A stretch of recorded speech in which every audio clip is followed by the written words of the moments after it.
Bienvenue à la toute première édition des Showrunners d'Or, la cérémonie qui vous donne envie de thé au chocolat et faire des guilis dans vos pyjamas. Elle a pour but de vous présenter les moments insolites et mémorables du monde des séries télé pour cette saison 2013-2014. Bon, c'est aussi l'occasion de ressortir nos tenues du Festival de Cannes qu'on n'avait pas utilisées depuis 3 ans. Chaque gagnant se verra décerner ce magnifique Showrunner d'Or via Colissimo. Vous pouvez vous aussi vous procurer ces statuettes collector. Nous la vendons à la modique somme de 50 000 sachets de thé. Mais lançons-nous sans attendre car l'année fut riche en émotions et en Marie Crollet.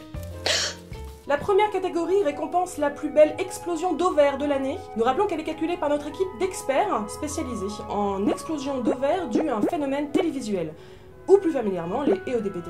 En lice pour cette saison, le baiser Mindy Dany a obtenu un excellent score avec un taux d'EODPT très élevé. On remarque d'ailleurs un pic aux alentours d'Aubervilliers et Romainville. Cillian Murphy était particulièrement en forme dans Peaky Blinders. La translucidité de son regard et la forme saillante de ses lèvres ont provoqué des EODPT plus que conséquents. Mais notre grand gagnant vient de Sherlock qui après 2 ans de sevrage nous a balancé ça au bout de 3 minutes.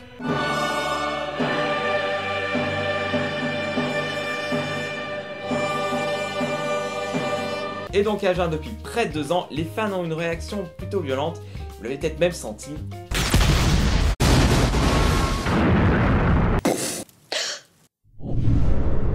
Et le prix du deuxième comeback raté revient à Sarah Michelle Gellar. Après Ringer en 2012, elle s'est pris sa deuxième claque dans la gueule.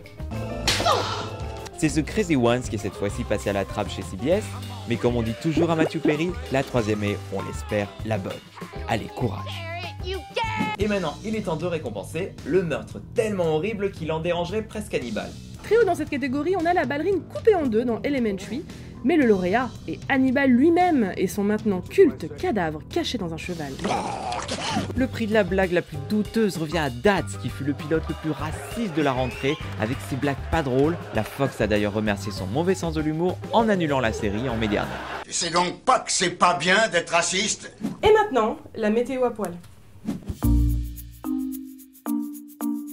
Bonjour à tous! De la douceur et du poil rugueux, c'est ce que nous avons remarqué cette année dans les séries télé. La France a été en vigilance orange sur 4 départements durant la diffusion de Broadchurch sur France 2.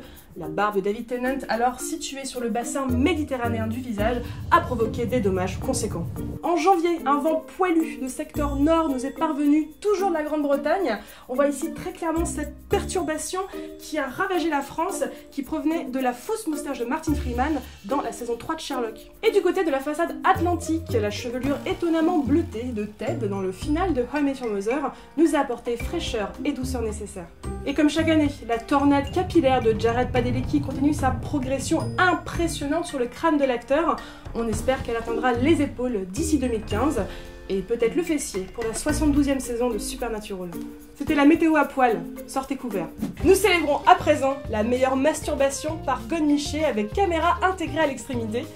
Le gagnant est Masters of Sex, d'ailleurs unique nominé dans cette catégorie. Le prix de la scène que tu regardes avec tes mains devant ton visage a été plutôt difficile à remettre. Voir un zombie mourir dans Walking Dead, c'est devenu tellement mainstream qu'on est maintenant capable de manger une entrecôte sans souci devant la série. Les scènes de torture des sorcières d'American Horror Story étaient proches de la victoire, et c'est pourtant la sitcom Hello Ladies qui la remporte, avec cette scène éprouvante de Christine Woods s'humiliant en faisant des claquettes. Et maintenant un prix qui est très cher à notre cœur, les Showrunners d'Or spécial Gillian Anderson. Gillian Anderson, on l'aime comme personne. Le prix de la meilleure Gillian Anderson mangeant un hamburger revient à Gillian Anderson mangeant un hamburger dans The Fall. Le prix de la Gillian Anderson récurant une baignoire est attribué à Gillian Anderson dans The Fall qui récure une baignoire. Et enfin, la catégorie très convoitée chaque année de la meilleure Gillian Anderson faisant des longueurs dans une piscine est attribuée à Mads Mikkelsen dans Hannibal. Le meilleur éternuement revient à Doctor Who. Parce que oui, à Noël dernier, le docteur a éternué et il s'est régénéré. Et le Showrunner d'Or du plus gros You Try de l'année est attribué à ce trophée. Non, en fait, je veux plutôt parler de Christine Baranski dans The Good Wife et je vois déjà les fans qui commencent à se tortiller sur leur siège, sachant très bien de quoi je parle.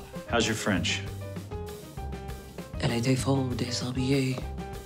Des grands arbres indiscrets. Aux vitres, j'étais là, frais, malinément tout près, tout près.